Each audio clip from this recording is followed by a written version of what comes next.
Becky with the good hair. Why? What's up, Previews World? It's Wednesday. It's New Comic Book Day, which means it's time for Previews World Weekly. Yay! We're being ridiculous off camera, so the show's going to be extra ridiculous on camera. Let me tell you. I'm ready. I'm one of your hosts, Troy Jeffrey Allen. I'm your other host, Ashton Greenwood, aka the Duchess of Free Comic Book Day. On. I'm gonna take over really quick because I've got a couple of Free Comic Book Day matters of business to address. The first one is May 6th. Yes. The second one is I wore my shirt today, which I'll have Very to important. move my tablet so we can actually get that sweet branding in there. The next one is there's like some A little drama, right? drama, confusion. Yeah. Why are you showing the kids mature content, Ashton? We are not. You single-handedly are I doing personally am responsible Personally, for this Ashton is going to store by store, Yeah. showing children mature content. nudity. Yes. Can you please explain? Okay, sure. So the Free Comic Book Day books come in 3 age ratings. Yes. All ages, Yes, teen, and mature. One of the books this year is the Frank Frazettiverse from Opus Comics. It is a mature book, Yeah. and it does have nudity in it. Right? It is marked. It's a Frazetta book. It's a Frazetta. It is marked. It is marked twice that it is mature. It's got this red. The easiest way to figure out the age rating is with these color-coded banners that are on the front cover of every single Free Comic Book Day book.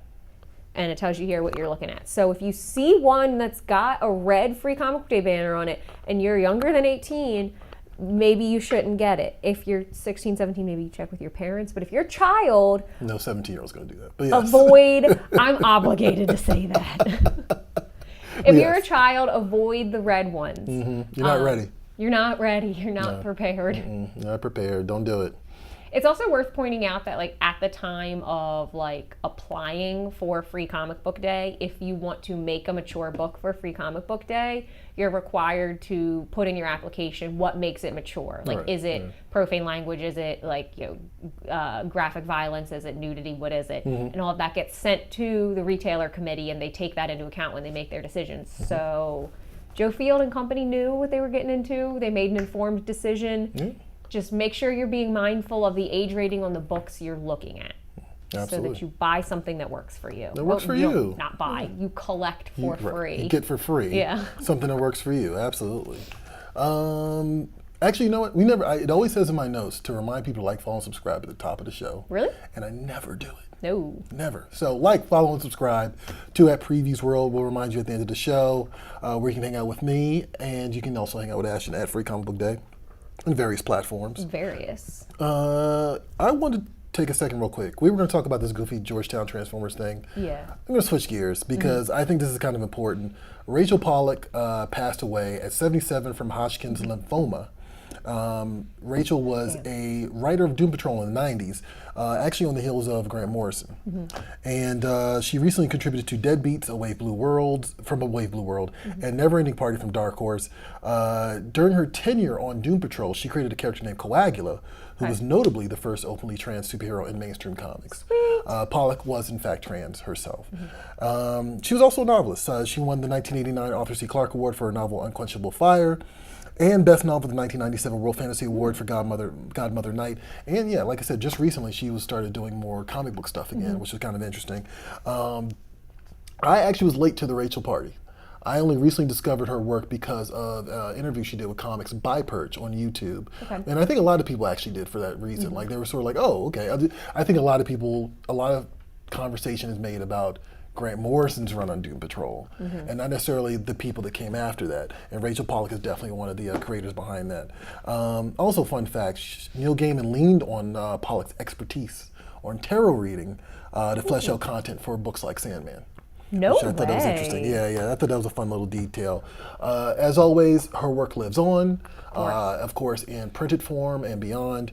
DC will hopefully be reprinting some of her Doom Patrol work. I saw that there was a nice, juicy omnibus that they were planning to put out, and I don't know if they ever did.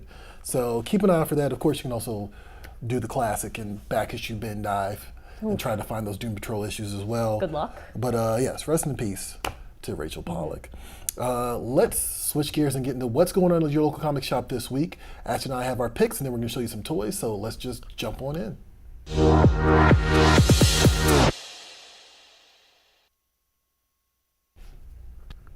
All right, Johnny, who's going first? Let's do Ashton. Okay, great. I have 2 picks this week. What? Yeah. Okay, that's You had like 4 I last did, week. I did. I was almost going to do it again this week, and I was like, I'm not going to do it. It's my turn. Okay. I have multiple picks. So Fair the enough. first one is this Luke Grogu statue from DST. I could not pick it. This is cool, yeah. Look how good it looks. Mm-hmm. Oh man, straight out of that season finale of second season of Mandalorian. Yeah. So 10 inches tall. It's a pretty big boy. Mm-hmm. Just under a foot. And he's limited to only 3,000 pieces. Right? And he's all hand painted, super detailed. Comes packaged in like a full color display box. So if you don't want to take him out of the box, you Which is still crazy. have that choice to look at him and see what he looks like. I feel like I have to say it's an expensive statue. It's one of their $200 ones. It's not one of the PVC dioramas, but it's so cool. If I had $200 to blow, I'd blow it on Oh, this. wait, so this one's not PVC. It is PVC. Oh, it's What am I PVC. thinking of? The gallery. Oh, the gallery they do the editions, gallery right, yeah, dioramas. yeah. It's not one of those. This is the high-end PVC ones. Yeah. Right, yeah, gotcha. No, it's impressive what they can do actually with PVC now. Cause, Right? Yeah, I was actually told a year ago, because we solicited this like a year ago at least. Sure, yeah. I was told a year ago to order for a friend of mine, and he's very happy that it's coming in. It's coming this week, so. Hype. Hype, exactly. So I'm with you on that. What's up? What else My you got? next pick is the Night Terror hardcover from Fantagraphics. Okay. Writing and art from John Ken Mortensen. This is wild. It's basically, he takes inspiration from like all of the craziest, most terrifying creatures you would come up with in a nightmare. Okay. So all of the different like beasts that have wreaked havoc on his nightmares and just like collected them into, excuse me, into this anthology hardcover. Okay. So I have to read this particular passage from the synopsis because, oof. So it says, Okay. Open this book if you dare to encounter a frightful horde of sepia-toned spooks, witches, wraiths, goblins, giant spiders, wild boars, evil clowns, and countless other unspeakable creatures. I don't do evil clowns. No, you don't.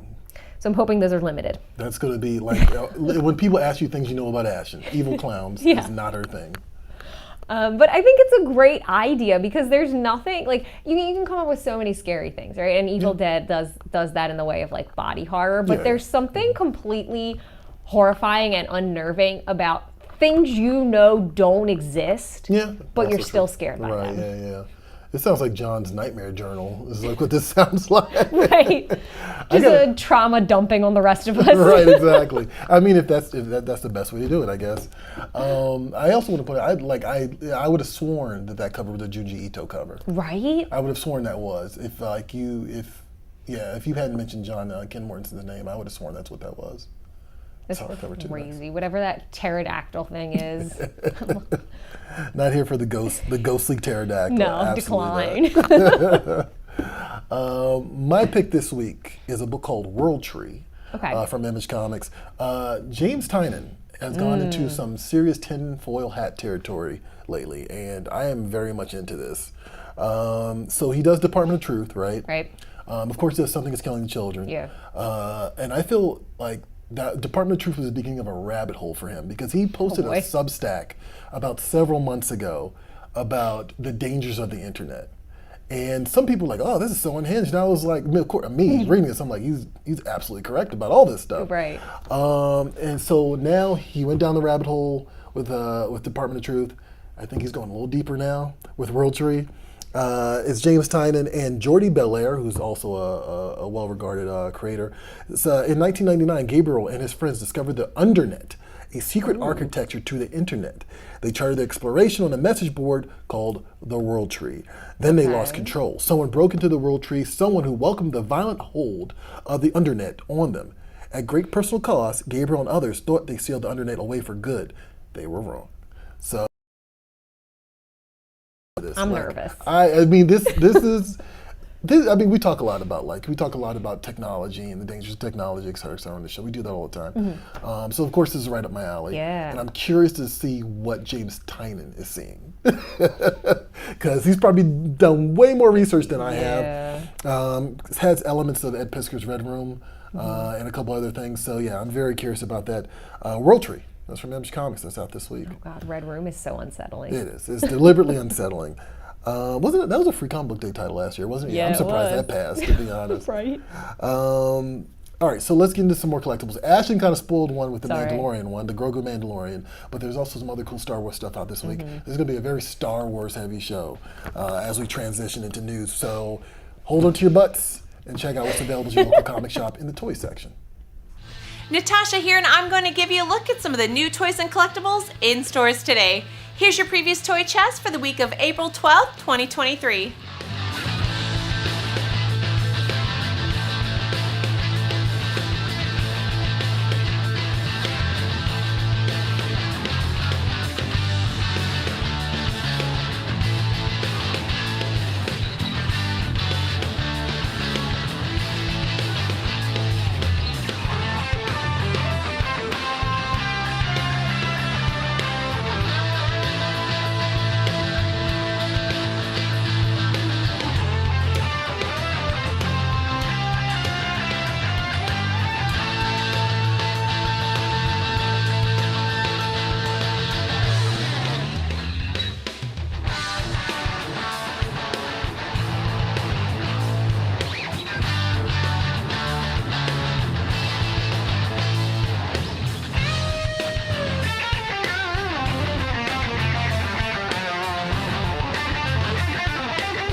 That's not all. Before heading to your local comic shop, be sure to check out previousworld.com/new releases.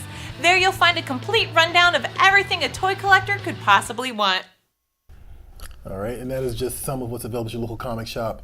Of course, as Natasha pointed out, you can go to previousworld.com/new releases for more. Let's just dive into some news. No, hold on. No. We gotta do some comments. I knew that. I was just lobbing it up so you can interrupt Johnny. Because it's not in my nature to interrupt at all. Not at all. No, you would never. What's going Fat on in Tony, say comments? happy new comic book day, everyone. What's up, Tony? Hey, Tony. Ubaldo is here. Hello, everybody. New comics today. Yes, indeed. What's up? Annie Fox is hi, getting excited about Free Comic Book Day. Me Cool. too. Fat Tony saying not this week, Troy. It was pulled due to a printing error. What, World Tree? Maybe, I don't know. I'm not sure which one he's referring Interesting, to. okay. Yeah, Tony, let us know in the comments. Huh. He's also saying Star Wars heavy show, yay. Yeah, I would never guess from your profile And pic. Annie Right. Fox saying, hold on to my butt. It's a Jurassic Park reference. Yeah. You know? I got it. I just watched Jurassic Park this past weekend. Oh, yeah? What, the original? The Yeah, first one, it just okay. was on TV, and I was like, yeah, I'll watch this. It's one of those. Like, Yeah. it's on TV, you can just watch it. Yeah. Like, that's for sure. Absolutely. All right, yeah, let's get into, there's a lot of Disney this week, guys. Troy's grouchy, but I made him talk yeah. about Lorcana. Well, I'm going to talk about Lorcana. He's going to sit there and try not to stew. Yeah, try not to stew. So let's just dive into it. News this week, sure.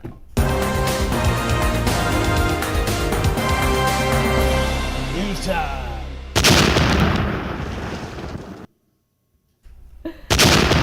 So the first one is not Disney related. This is actually really cool. This is fun, yeah. So Frank Miller Presents is doing a talent search. Yes, yes. So they're nearing their first anniversary of inception. And so as a result of that, the independent publishing company is engaging in a nationwide talent search. Dan DiDio will be attending, their publisher, I should point out, publisher Dan DiDio, will be attending comic conventions throughout 2023 with the goal of finding the next great talent for their publication.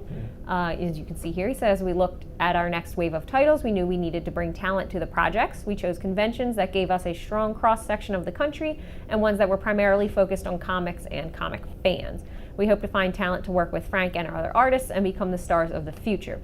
It's worth pointing out that the portfolio reviews that DiDio will be doing at these Comic-Cons are specifically, well, I won't say specifically, mainly for pencilers. Right, yeah. That's, whenever they do talent search, it's just never for writers. I'm just going Rude. to point that out. It's never for writers. We just grow on trees, apparently. Yikesies. But no, it's very cool that they're doing a talent search. I actually long for the days of comics need that moment where it's like, this is the next big thing. This is the next big person. Like, we got a lot of that in the 90s, and like the early 2000s. I don't feel like we've had that in a while. So I'm really into this idea of like someone, especially someone with clout like Frank Miller and Dan DiDio, discovering a new artist and then bringing them on. I think that's really awesome. Also, I should say, Mad Cave has been doing a talent search too. I should give them a little shout out there as well. They've been doing artist and writer talent search for about 4 years now. Sweet. I want to say. So there's also that. But yeah, keep an eye out. Go to Frank Miller's website and check it out, guys. What else we got? Okay.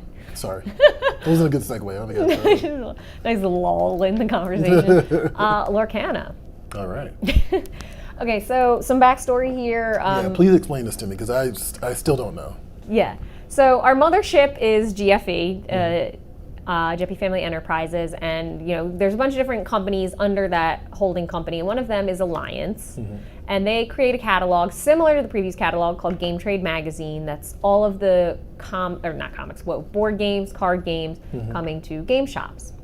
And so in the latest issue of Game Trade Magazine, they were the first to reveal some of the rules, basic gameplay, and card layout of Disney's upcoming Lorcana card game, which is a deck-building combat card game similar in its structure to Magic the Gathering. Okay, all right. So you put together your own deck of various characters and items, and you participate in combat, as much combat as there can be in a Disney-themed game. It's less murder-heavy than Magic the Gathering. I know those Mickey scissors look kind of lethal to me. Yeah, look at that. So in this issue of GTM that kind of showed the first couple rules and looks at it, I want to highlight some of the interesting things that they pointed out. So first player to gather 20 lore cards wins. I'm not sure what a lore card is, but that's at least your winning mechanic, which is good to know. A deck is made up of 60 cards, and that deck will be made up of characters, items, and songs, as well as a couple other things. I'm not sure what a song will do, but I think it's hilarious that that's a choice. And you can build your own deck. You can do a custom deck, or there are also pre-built starter decks. Okay, this actually sounds kind of cool, actually. I'm super interested in what the mechanics are. I want to get my hands on a copy of GTM. Yeah. And everyone's just super hype about it because it's highly anticipated, and they've been hyping Lorcana for months, but there's been no information about it other than that it's a deck building combat style game. So this is the first drop of information anyone's got. So everyone's feral on the internet. So this is Disney proper. We're not seeing an intermingling of Star Wars and Marvel and all that, Willow or that stuff. Not yet, anyway. I feel like it's probably coming, I'm sure. But I mean, actually, I was watching. I was like, what I haven't seen in a while. I haven't seen Fantasia. I actually do really like Fantasia. I think that's a really cool movie. I just saw the little. I'm assuming that was Sorcerer Mickey in one of those images. At least it reminded me of that. So. All right, what else is going on in the world of Disney? Yeah, all right, Star Wars Celebration was over the weekend. Yes, it was, right? I don't understand how we can't be hype about Star Wars Celebration, so... I mean, it happens every year. Okay, hold on. Doesn't that happen every year? No, it happens every 3 or 4. Oh, really? You were more excited about Star Wars Celebration yesterday. I feel like you're digging your heels in on this anti-Disney. I am a bit. This is a big block of the show that's going to be Disney focused. That's all it is. So, continue. Okay, well, they announced a bunch of stuff at Star Wars Celebration, a bunch of shows and trailers, and we'll get to that in a minute. But they also announced new comic books, which is awesome. Yes. So they announced 2 new books. Well, they announced a couple things, but their 2 most exciting ones are Dark Droids and Tales from the Death Star. So Dark Droids is a horror-themed event that'll take place across all of the Star Wars comics that are set between The Empire Strikes Back and Return of the Jedi. Okay. I could rattle off that list, but I'm sure you don't care to hear it. I'm sure they already know, actually. Yeah, right. Yeah. So Dark Droids is a mysterious new... oh my God, I can't read. It features a mysterious new threat called the Scourge. And it corrupts droids, cyborgs, and pretty much everything else, and they just run around causing a bunch of chaos to the rebels and everyone trying to do their jam and creating problems. Creating problems? That's basically it. Okay, that's cool. That's the long and short of it, is the rebels are trying to bring down the Empire. The Empire is trying to hold on with a tight grasp to their power, and we got these corrupted droids making a mess, just mucking up the works.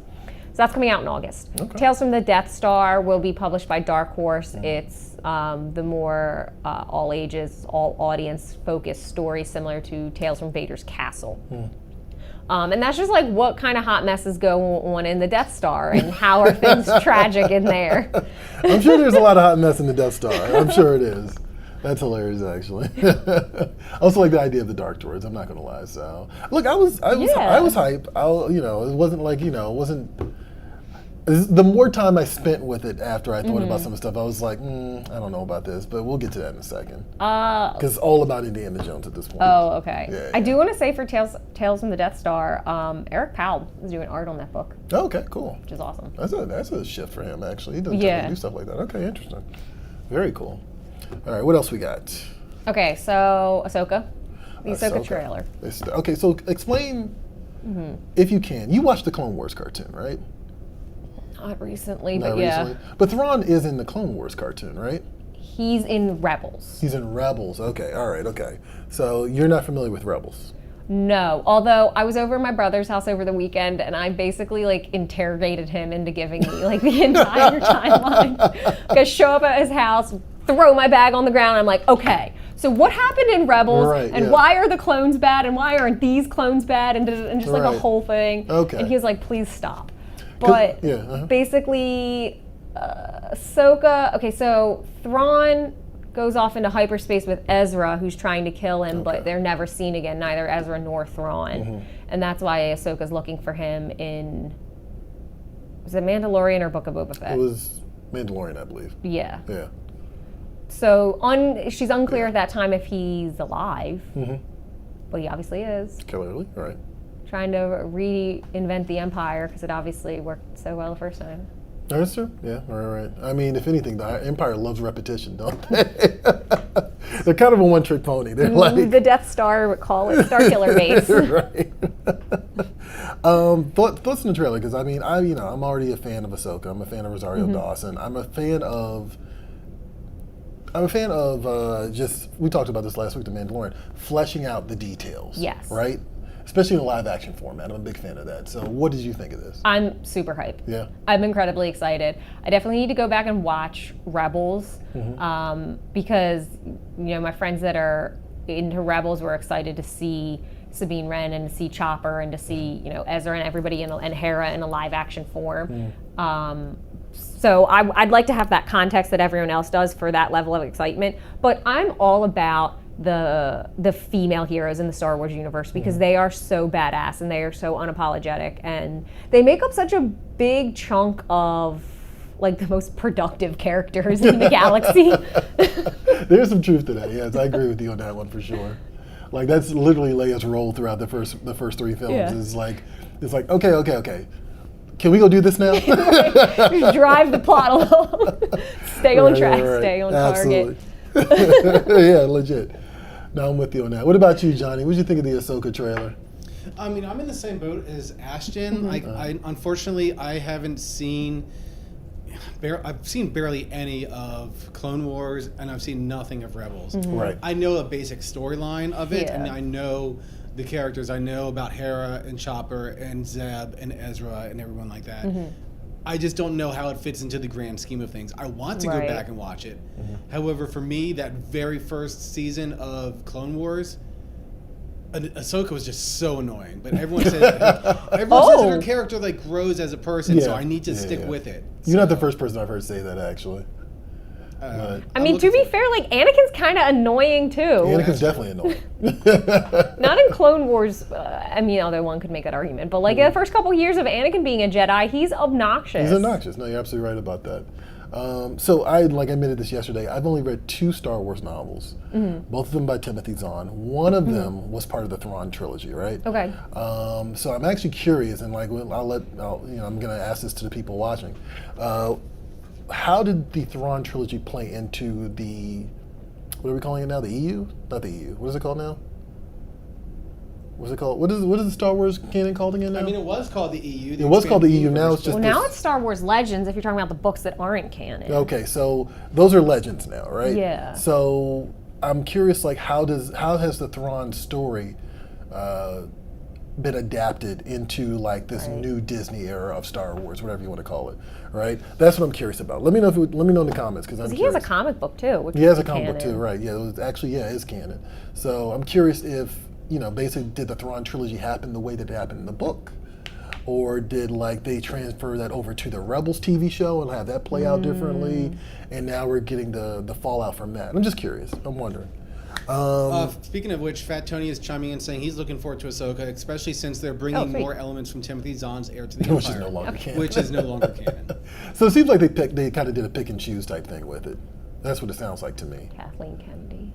Well, it's not much different from what they do with like Marvel movies. No, I of mean, course. Yeah. No, you're right about that. Like, not everything is exactly how it appears in the comics. No, of but, course. certain things are going to work for the printed page, and certain things are going to work on the big screen. Yeah, absolutely, absolutely. Let's go on to Indiana Jones. Right, that's the second one on the list. Yeah, you're excited about that one. Why you sound so sad? I had a knee-jerk reaction. You saw my Facebook post, I'm assuming. That's correct. So I had a knee-jerk reaction where I was super excited about it. Like I watched it about like 3 more times after I saw it. You also emailed me and said you had hope. What happened to the hope? This is what happens, right? I saw the trailer. The trailer made me believe, right? Oh no, that's dangerous. And then, of course, I had no shortage of friends who jumped down my throat about it. Why can't we just let everyone like the things they like? I had no shortage of friends who jumped down my throat. There's a rumor going around that Phoebe Waller-Bridge is going to replace Indiana Jones. Now, I just saw an interview with Harrison Ford where he says no one's going to replace him. He's going to play Indiana Jones until he's dead. I also don't think that's the best outcome. No, I don't think that's a good solution either. I don't like either one of those outcomes, to be honest. They're not great. And that's not to sit here and say that Harrison Ford, of course, is Indiana Jones. Is that Mads Mikkelsen? Yes, it is. Yep. He's just the villain in everything. He's a villain in everything. He's a Bond villain. He's a Star Wars villain. He's a Marvel villain. He's a just, Harry Potter villain. He's a Harry Potter villain. He's just the villain. He was the father of the Jyn Erso, though. Oh, yeah, he was a good guy. That's right. Yeah, that's right. I think my brain automatically assumed that he was a bad guy when I first saw him. There's just something unsavory about Matt Mikkelsen. But yeah, like now after being bombarded with other people's opinions, which I try to avoid. I mean, like I legit am just normally like, I'll go see it for myself. But now they've put the fear of God back into me. I'm so sick of everybody. So now I'm sort of like, I don't know. There's a couple of things with this. Like, I'm a big Steven Spielberg fan. Yeah. I think Steven Spielberg's the best filmmaker of all time. And, he walked away from this project, which kind of concerns me. And that's not, and I know other people are like, well, Kingdom of Crystal Skull was no good. Yeah, okay, but at the same time, Steven Spielberg's still making good movies. Oh, yeah. Like, he's gone on to continue making good movies. He just was nominated for an Oscar for directing 2 months ago. And I kind of look at Kingdom of the Crystal Skull as kind of a fluke and maybe more of George Lucas than Spielberg, personally. Okay. And Spielberg has kind of said that, which I always kind of thought was like a little screwed up. But pass the blame. Right, he kind of did pass the blame on that one. So it just makes me nervous, that's all. But before I even get into, I guess I already got into it. Yeah. What was your take? I mean, it doesn't matter because I don't. Well, it's not for me, it's for them. It's fine. Indiana Jones is one of those characters where I'm worried about like Harrison Ford doing exactly what he said he's going to do, which is like not letting go of it and kind of like tainting it. Yeah. Because you're so committed to like, this is my thing. I mean, I'll probably see it. I am not nearly as hype or not hype or gonna hate watch or whatever it is you're gonna do. Yeah. By the way, can I just say there have never been any elements of nerddom that have been tainted by people saying that this is only their thing. No, that's true. You're absolutely right. No, that's fair. Absolutely. I guess I'm just worried about like at what age? I guess my concern would be like, at what age can you no longer pull off like the physicality of Indiana Jones as a character? Well, I think we hit that point with Kingdom of Crystal Skull. I didn't even see that one, so I don't even know. It felt less credible, but I don't know, Johnny, where are you on this one? I guess that's what I was going for with Tainted. Not like it would be ruined. Like, can we still hit that level? Is it credible? Yeah. I mean, I had hope when I saw the trailer for Kingdom of the Crystal Skull, and we all know how that turned out. We all did, Johnny. We all did. Except for Ashton, which is better that she's like not informed on how it turned out. So. I'll never know. Yeah, we're not missing much. So, I mean, I've been burned before, so I'd like to think I'm going to go into this with, optimism, but.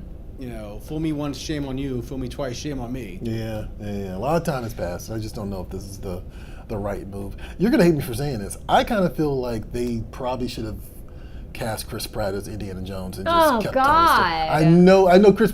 Ashton's like, Chris Pratt, I guess, is what, like, is Samuel, who was it, Samuel Jackson? You're fine with J.K. Simmons, but I say J.K. Simmons is also kind of overexposed. I do think he's overexposed, Yeah. yeah, for sure. Chris Pratt is overexposed right now. I've had enough. I'm at my limit of Chris Pratt. They need to put him back in the toy box for a while. I mean, apparently he eked out a win this weekend with the Mario movie. How? How did that happen? It was a little weird. I saw the trailer, just to get off track for a second. Like, I saw the trailer, and he definitely says something like, "Here we go," like in the trailer or whatever. In like the Mario voice? In his version of the Mario voice. Which is just him talking. Right, and it was just Here we like, go. it was a little bit like, oh, okay, that's weird. I heard it's good though. That's so I the don't goal. know. He couldn't hit us with one of those. Like, Right. It was just really weird. I don't know. It just kind of threw me for a second. Dang. Last one, Marvels. The Marvels, I should say. I'm gonna say this actually surprised me. I was hype. Yeah, this actually kind of surprised me. I saw the trailer. I was like, oh, actually, I'm kind of into this. I am too. I am not 100% following what's happening in the trailer in terms of like why they're and how they're switching places. I guess Right, that's yeah, kind yeah. of the point though. But it's so cool. It's such a good idea. It's a fun one. And I'm all about it being like a female-led movie. I think Marvel needs to give that another go. They didn't give Black Widow its fair shake. No, they did not. I think this could be really successful, and I think it does a good job of tying together some of those elements and bringing Miss Marvel into the larger MCU. Yeah. Now I'm curious about this. I don't think a lot of people are pointing this out. This is a pull from the comics, kind of directly.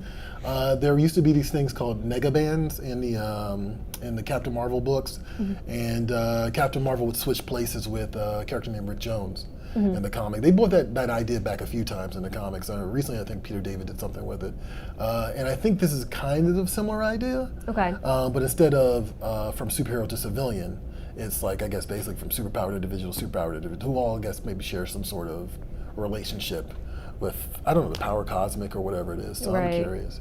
Johnny, what did you think of the Marvels? I'm looking forward to it. My concern here, though, is I'm kind of thinking it may not be as well received because Yeah. a lot of the backstory of what's going on here relies on two of these characters being from Disney Plus shows. Yeah, TV shows, right? And not so much like a big Marvel cinematic movie like Right. Carol Danvers and Captain Marvel because, I mean, for one, I liked Miss Marvel, but I heard that it wasn't really that well received. Yeah, I heard that too. So yeah. there's that. That's unfortunately going against it. WandaVision was great. So Rambeau from that is I'm looking forward to seeing her in action as Photon. But I mean, again, I'm always gonna give it the benefit of the doubt. But I'm a little bit skeptical on like how well it's gonna be received by the masses. Yeah, I mean, this is one of those ones that, like, Disney's kind of having a rocky time with these Marvel movies right now. It looks like, I mean, I guess depending on who you ask, but it's got my attention. I was curious about it, so I'm into it. There was something else this weekend that happened at the Star Wars celebration, wasn't there? There was the Rey movie. There is a Rey movie. I saw that and I kind of ignored it. I saw that and I was like, It would have been way more interesting if we had taken the same concept of rebuilding the Jedi Order and done it with actual Luke, a character we all care about, and had that been the sequel trilogy. Is that the concept? Instead of doing a sequel trilogy. Go home. Okay. I mean, I don't know. What do you guys think in the comments? Let us know. Yes. Yeah, I saw that. I saw it, and when I saw it, I thought it was just like almost like a belated April Fool's prank. I just didn't believe it. So Yeah, it's set 15 years after the Rise of Skywalker, and she's rebuilding the Jedi Order in the New Republic.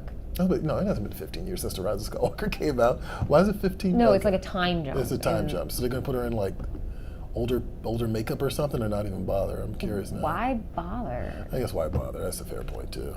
Yeah, interesting. They're also doing a Mandalorian movie. Okay, that's cool. I mean, truthfully, I kind of feel like this could have been a trilogy by now. Yeah, easily. Like, legit, like this easily could have been a trilogy. I am more about them doing Star Wars movies than TV shows at this point. So, yeah, I wish the Ahsoka one was a movie, to be honest. Oh, that'd be a I great think that would have movie. been cool. I'm surprised you're not excited about the Barbie movie. Oh, we talked about Talked it about it last week, and I am very hyped. We are all really into this. Yes. Including Riley, who was here in Johnny's place last week. I missed out. You said what? I just must have missed out. Yeah, you missed out. We had a whole conversation about it. Are you hype about the Barbie movie, Johnny? Nope. Okay, well, You're moving gonna on. miss out. You're gonna miss out, Johnny. Yeah. Although we should check in with our friends online to see what everyone's chatting about. Yeah. What are you talking about? Fat Tony saying World Tree was getting Okay, loaded that's oh. the one because that was of a late. printing Okay, error. gotcha. Damn. World Tree also really hard to look up on the website. Do you have to spell it with the You 0 have to and the spell 3? it with the 3 and the 0. Of course. All right. Anyway, sorry, go ahead. Annie Fox saying Rosario Dawson is She perfect is, for yeah. Ahsoka. They used to have Ahsoka-centric episodes from Clone Wars and Rebels listed on Disney+. You know, they do that. I'm actually. pretty sure they still have that. They probably still do. I would be way into rewatching some of that. I actually caught wind of. I watched some of the playlists for the. Wasn't a Bo-Katan playlist. It was a Mandalore playlist. It was on Disney Plus. I thought that was kind of interesting. Like it had a little bit of Clone. I saw that too. Yeah, it had a little bit of Clone Wars, a little bit of I think Rebels, and then a little bit of Mandalorian. It was actually pretty neat. That would have been way easier than what I did, which was like a 2-hour deep dive on the Mandalore fandom wiki. And cornering your brother. Well, you cornered your brother about Thrawn. Yeah, and never then mind. interrogating my family members. Fat What Tony else we saying got? there's a connection to cloning, which may play out in the Mandoverse. Oh, Okay. God. Wait for which thing? Oh, he's I talking think for about- Ahsoka. For Ahsoka. Okay. Okay. Cool. Yeah. DJ Young saying time heals all wounds, but not bad Indiana Jones movie wounds. That feels personal. DJ Young, you and me, we get it. Fantastic Four checking in. I'm only worried about how most of the public will feel about the Marvels. Pretty confident I'll enjoy it myself, though. And I'm in the same boat. Yeah, that seems to I be... mean, whatever. I don't care what everybody. I mean, look, outside of the Indiana Jones onslaught I got this week, I don't care what other people think about the thing. Uh-huh. You know, so I don't know. Like, I didn't even like the Captain Marvel movie. I think I've mentioned this a few times. Like, it's not my favorite of the MCU stuff, but at the same time, that looks fun. It looks great, yeah. It looks like a lot of fun. I'm excited so. for it. And one more, Fat Tony saying that he'll be the first to admit that not everything in the Star Wars universe is great, Yeah. but they're all part of the same universe telling a story that spans millennia. I'm here for it all. That's fair. That's a good way of looking Look, at I feel about Star Wars the way I feel about pizza. Even the bad version of it's still good. Better than nothing. it. Okay, all right. That's kind of how I feel about the MCU, I guess. So I guess Does that that's fair. include the Hawaiian pizza? I don't have a particularly spicy take about Hawaiian pizza. I don't I either. know that can Actually. be a dividing factor for people. You know what's good cold? Hawaiian pizza. Really? It is. I've never I had think cold it is. Hawaiian pizza. I would never order it, but like the few times that I've had it, I'm like, oh, this is good the next day. Okay. And so whatever. Not gonna knock it. Not gonna knock it. Not gonna knock it. Let's get into trailers. Are we done with comments, Johnny? We're good. All right, cool. This is a book called Star Signs from Saladin Ahmed, and when we come back, we'll talk a little bit more about it.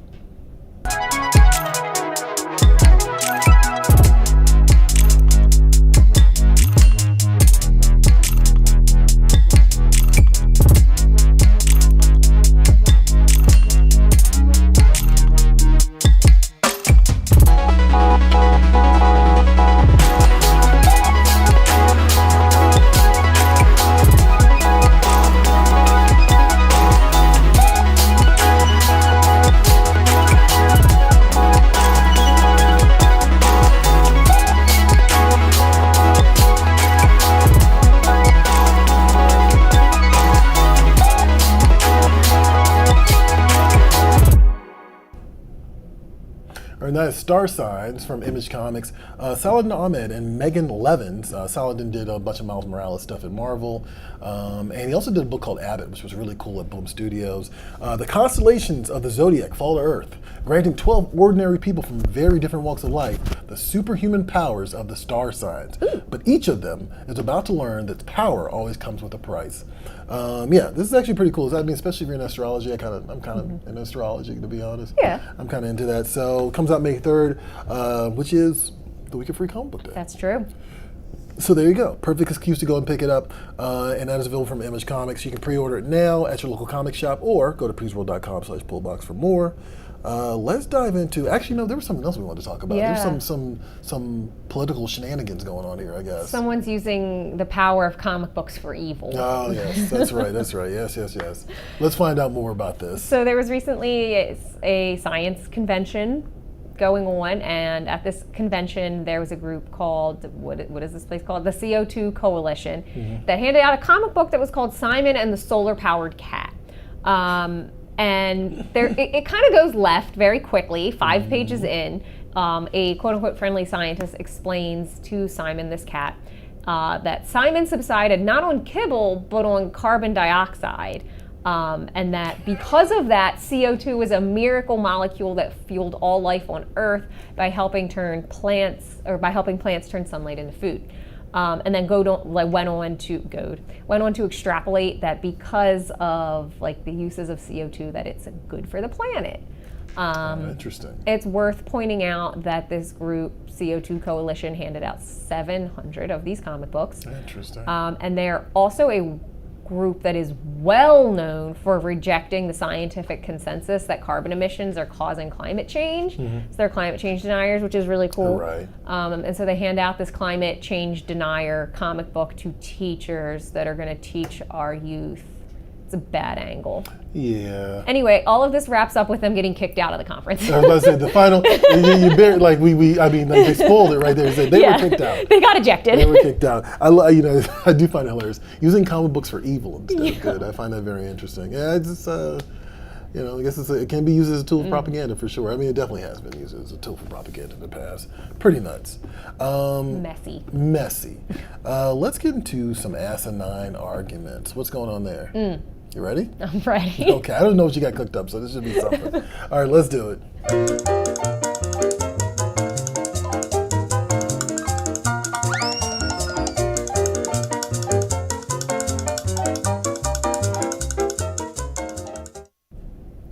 I would like to point out I have no business asking this particular question this week since it involves Dragon Ball Z and I know nothing about Dragon Ball Z. This week's nonsense question, Battle Edition, is who would win in a fight between Super Saiyan Goku and Jedi Master Yoda? I'm not sure what it means, what like going Super Saiyan means for your ability to be undefeated. But Yoda is undefeated. The only thing that defeated Yoda was natural death. This is a good point. It's a very good point. The only thing that defeated Yoda was him being like, I'm done. That's being 900. It's him being like, I'm done. I've had enough of this garbage. Actually, Johnny, can you clarify something for me? I am not a big Dragon Ball person. Yeah, me neither. Johnny is a Dragon Ball person. I mean, kind of. I haven't watched it in years, but Help us. I know Help a me help rudimentary you. understanding of it. Well, can you clarify this? Is it Super Saiyan or Super Saiyan? Super Saiyan. S-A-I-Y-A-N. Okay, all right. I was just curious because I have been saying it either way for like a very long time. I'm not a Dragon Ball Z person. Me It just neither. never crossed my desk. I just know that going Super Saiyan is outrageously insane. Johnny, what do you think? We're going to Part defer of to going Johnny. Super Saiyan is like you get like big, bright, orange, like yellowish hair. So I'd be all about that. Yeah, So, Johnny wants the hair, sure. Okay. Goku, when he gets really, really powerful, he does his Kamehameha blast, which basically emits like a huge amount of energy out of your hands. And I've seen him basically decimate an entire landscape of where him and his adversary are fighting. Okay. So that being said, if that blast was big enough, he could toast Yoda. But could Yoda not just reverse it with the Force? Isn't it like when Yoda and Dooku were like doing the whole lightning thing in Attack of the Clones? I don't know. I mean, Shooting back his own lightning. Based off of what he just told me and just some of the imagery I have in my head of Dragon Ball, I'm going to go with Goku on this one. Because it's like, I feel like anything that Goku emits, I guess if that's what you want to call it, any projectile that Goku creates, it seems like really violent. I also Googled it because I was going to try to understand, which was a bad call. There's like 16 to 18 different like kinds of Super Saiyan. Yeah, I believe that. Right. Yeah, that makes sense too. Yeah, but looking at like the kind of stuff I've seen him like blast, like I don't see Yoda coming back from this. That's scary. Huh. No, I mean, that's what I mean. Is like the little bit I know about Dragon Ball, seeing a character go Super Saiyan, because it's not just Goku, like several characters go Super Saiyan, right? Like Saiyan, sorry. Seems pretty devastating. Okay. And I mean, Yoda's powerful, but it's just like the effortlessness that I see from Yoda, I don't see from Goku. Like Goku looks like he's gonna pop a vein. Yeah, that's true. At any given time, and like it's cool when Dooku throws lightning bolts at Yoda. He's like, nah. Right. I mean, that's cool, but it doesn't have the same level of like just ultra violence. I just, that's just me personally. Ultra violent. I'm going to side with the Dragon Ball people on this one. What about you, Ashton? I would side with Yoda, but I think I'm going to get outvoted by Johnny. I don't know actually, because we actually have people here chiming in on. Yeah, what do people say? What do the people say? Four saying it's Yoda because Goku isn't anywhere near his final form. It does take a long time for them to get to the final form in that show, that's for sure. Fat Tony saying, I'm saying Yoda. Shocker, I know. But if I remember correctly, though, I'm pretty sure that Goku can fly. Yoda can't. So just out of sheer stamina, he could tire out Yoda, who's still like a land-based, fighter. Have we not seen Yoda fly? I was about to say, Yoda does like those force flips and stuff where you just like float around in the air. Yeah, true. But that's still not flying. That's still not flying. I'm trying really hard not to be the person I always make fun of, which is the one that's like, well, which one? Like, because you're about to Batman this. I know you. I know. I'm trying so hard not to. I swear, because I so badly want to be like, talking about Attack of the Clones Yoda or Jedi Yoda. But like, okay, but even like High Republic, when he's at like the peak of his strength before he's 900. What about Yoda when he's like 500 and a young guy, a young whippersnapper, a good youngster. Interesting. Actually, how old do we know how old baby Grogu is? 50. Okay, all right. Okay, I guess that kind of works. That kind of makes sense. Since he's an infant Because he's toddler. an infant toddler, right? Exactly. It's a long growth spurt that doesn't really go much anywhere, does it? Like, at what point do you get to be Yoda size? Yeah, right. And even still, it's still pretty small. All right, we're gonna have to outvote you on this one. That's fine. Bring the Star Michael Wars Jones fans is on. just saying, y'all childish. Go away, Michael Jones, with your fake blue check mark. Get out of here. Get out. Let us fight in peace. All right, what do we got, Johnny? What's going on? So what are we going to vote for? I'm saying Goku. You're going to say Goku? And that's not biased. That's just like some of that Dragon Ball Z crap looks scary. I'm actually going to side with the people who have been chatting. I'm going to say Yoda. All right. Because I'm going to let them have the vote this time. We should invite the chat more into these, actually. We don't do that. We just got to go with the three of us. Oh, we got to start remembering to say before we get into our discussion, let us know in the chat. Yeah, so we thank should. you for You're those right. who have chimed in. You're right. I'm going to vote Yoda. And wow, 59.4% are agreeing. What? Wow. It's not a blowout, though. No, you know what? But still, you posted this right on the edge of Star Wars did. celebration. Oh, yeah, well, I thought you meant right on the edge of this show. Star Wars propaganda is at an all-time It high. is. Maybe not an all-time high, but it's at a high It's right pretty now. high right It's now. pretty high right now. That wasn't my intention. I mean, I'm not surprised by that. That's cool. All right, let's get into the comic shop shout out for this this week. This week's comic shop shout out goes to Play the Game, Read the Story in Syracuse, New York, and it comes from Syracuse Comic Connection, which I have to believe is a con in Syracuse. So we'll show you some images from inside of their shop during the credits roll. You can check that out. If you want us to shout out your local comic book shop on the show, find us on social media, tag your shop. If they don't have a handle, just leave their name, and use the hashtag #SupportYourLCS. We'll find your local comic book shop, shout them out on the show, and give them some love. All right. On the website this week, I have a book called All Talk from Black Panel Press, which I think is kind of cool. It's not at all what I expected. When it came across my desk, they hit me up an email, said, can we do an interview? I was like, yeah, sure, we can try it out, this little indie book. Turns out it's actually a crime story. And it doesn't really look like that on the surface when you first look at it. It's from a writer, one of the writers who's actually responsible for the Cyberpunk 2077 comics from Dark Horse. And yeah, it's interesting. It's about this character who's basically way into like clout in trying to become a kingpin. And it's all talk. He's all talk. Right. But it's one of those things where it's like, be careful what you wish for. You just might get it. Oh, no. Yeah. So, yeah, kind of caught my interest. Like, I wasn't expecting the plot to be what it was. But yeah, and then you can see it's a little bloody because it's definitely a crime story. But that's available to pre-order right now. Actually, it's in comic shops as well. Is that that's not a mature book? We don't, on Previews World, we don't label our stuff mature. Yes, you do. I mean, the publishers do, but we don't have like a whole rating system for our own stuff on there. So, but yeah, I'm sure it is a mature book given the subject matter. So check out the interview. Like I said, not what I expected at all, and turns out like a little gangster story from a very different perspective. So that sounds like a lot of fun.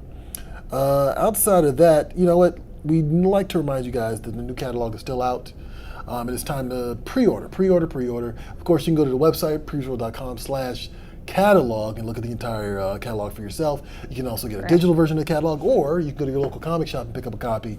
And yeah, this is everything that's going to be dropping in the month of June. So definitely keep an eye out for the catalog wherever you can and pick it up. Actually, speaking of Mandalorian, I see that they got a scroll back up real quick, Johnny. Yeah. Did you see the same thing I saw? Yes. Paz, yeah. Hey, can you click on that? Yeah, I'm a fan of that. Oh, that's awesome. I swore, actually, you know what's funny that we saw this? I swore that Paz was voiced by Jesse Ventura, And? and he's not. I swore that was Jesse Ventura voicing him on the Mandalorian. I also just recently kind of had the realization that, a lot of the actors don't have to be present on the Mandalorian. Right.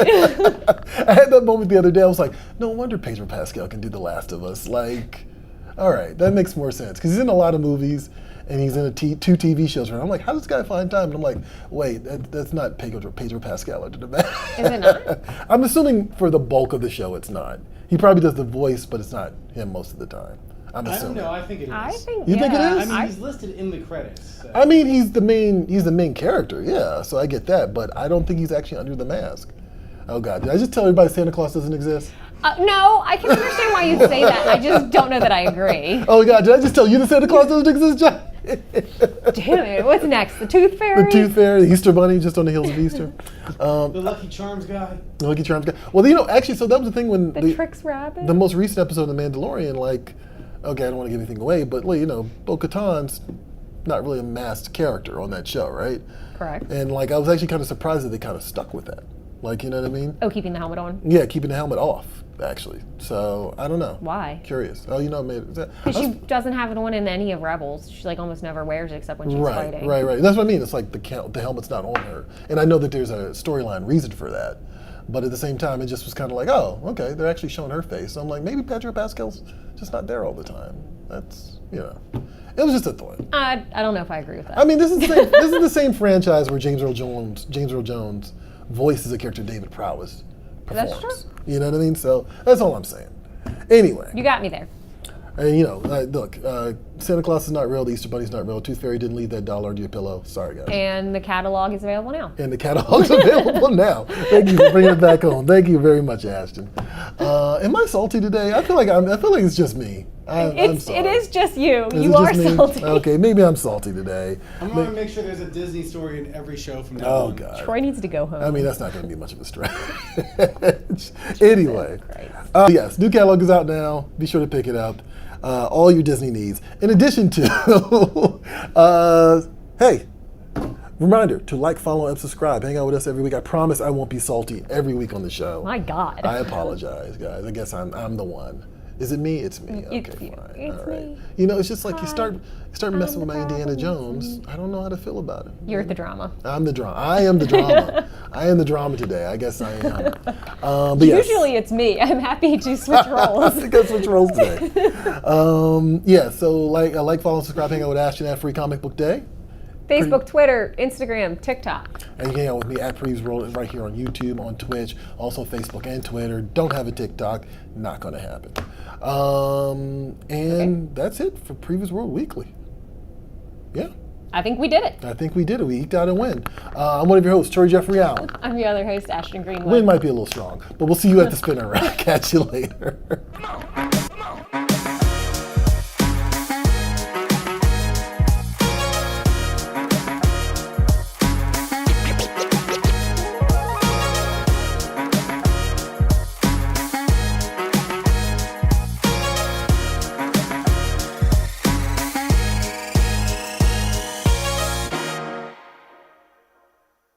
We all love comics, but do you also love toys and collectibles? Well, I've got you covered on my weekly show, DST Unboxed, where I show you some amazing items and even some exclusives that are on their way to your local comic shop. Check it out at youtube.com/collectdst.